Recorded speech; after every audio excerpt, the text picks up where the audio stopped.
नमस्कार, आप देख रहे हैं बीएनडी न्यूज। मैं हूं अभिषेक दुबे। मनीष कश्यप को 24 जुलाई को बेतिया कोर्ट में हाजिर करना था तमिलनाडु को प्रशासन को। जी हां, तमिलनाडु के प्रशासन को 24 तारीख को यानी 24 जुलाई यानी कल ये बेतिया कोर्ट में हाजिर करना था। लेकिन बेतिया कोर्ट में तमिलनाडु की प्रशासन तो आते हैं, लेकिन मनीष कश्यप नहीं आते हैं। जी हां, मनीष कश्यप को नहीं लेकर आते हैं तमिलनाडु की प्रशासन।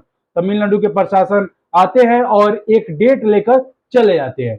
जी हाँ, तमिलनाडु के प्रशासन को बेतिया कोर्ट से आदेश जाता है कि मनीष कश्यप को हाजिर कीजिए। ये चौथा डेट था जब मनीष कश्यप को नहीं हाजिर किया गया तमिलनाडु के प्रशासन के द्वारा। जी हाँ, आपको याद होगा कि पहला डेट 26 जून को था, जो सबसे ज्यादा बवाल मचा कि मनीष कश्यप आ रहे हैं, लेकिन मनीष कश्यप 26 जून को भी नहीं आते हैं। और एक और डेट था जो 10 जुलाई, और उसके बीच में एक और डेट, और अब एक और 24 जुलाई जो मनीष कश्यप नहीं आते हैं। जी हाँ, मनीष कश्यप जब नहीं आते हैं तो उनके भाई करण कश्यप सरकार हो, प्रशासन हो, सभी पर आरोप लगाते हैं। कहते हैं कि एक आर्मी का जवान का बेटा कहां बंद है इसका कोई चर्चा नहीं करेगा, लेकिन एक आर्मी जो सीना पर शहीद हो जाएगा उसके चर्चा करेंगे। जी हाँ, अपने पापा के बारे में कहते हुए कह रहे हैं कि मेरे पापा आर्मी में है, और आर्मी में होने की वजह से भी उनके बेटे को इस प्रकार से सपोर्ट नहीं किया जा रहा है, उनके परिवार को इस प्रकार से सपोर्ट नहीं किया जा रहा है कि उनका बेटा निर्दोष है और उन्हें सजा नहीं होना चाहिए। आप सभी को जैसे पता ही है कि मनीष का सब लगभग 4-5 महीने से तमिलनाडु में ही काट रहे हैं जेल। एनए से लगा हुआ है, और एनए से कब हटेगा इसका भी पता नहीं है, लेकिन करण कश्यप कल बौखला गए थे। उसके साथ साथ करण कश्यप के यानी कि मनीष कश्यप की मां भी रोने लगी थी। जी हाँ, आंख से आंसू भी आने लगा मनीष कश्यप की मां को। तो ये सारे चीज जब होने लगा तो ये सारे चीजों पर बात करनी चाहिए। आज सरकार हर चीजों पर बात करती है, आज सरकार हर मुद्दे पर बात करती है, आर्मी के मुद्दे पर बात करती है। तो एक आर्मी का बेटा अगर जेल में बंद है तो फिर उस पर बात क्यों नहीं हो रहा है? सभी लोग आगे आए, लेकिन सभी लोग अब गायब हैं। किसी को आगे आने का ही नहीं मन कर रहा है कि कोई आगे आए और उस पर बात करे।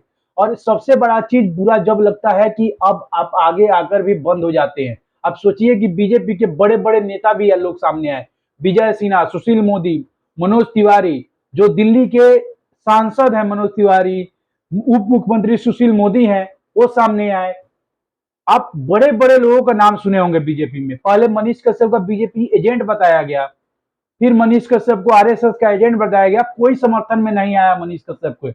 लेकिन अब सबसे बड़ा सवाल बनता है कि एक आर्मी जवान का बेटा जिसका परिवार अब दर दर की ठोकरे खा रहा है, और प्रशासन यानी तमिलनाडु की प्रशासन मनीष कश्यप को लेकर नहीं आती है। और सबसे ज्यादा यही दुख की बात है कि एक परिवार जो एक दर दर की ठोकरे खा रहा है, परिवार जो इस प्रकार से कि उसका बाप बॉर्डर पर जॉब कर रहा है, और एक परिवार जो जमीन पर अपने यानी कि अपने भाई को छुड़ाने में लगा है, यानी करण कश्यप और उनकी माँ यानी अपने बेटे को छुड़ाने में लगी है, और उनके पति जो बॉर्डर पर नौकरी कर रहे हैं।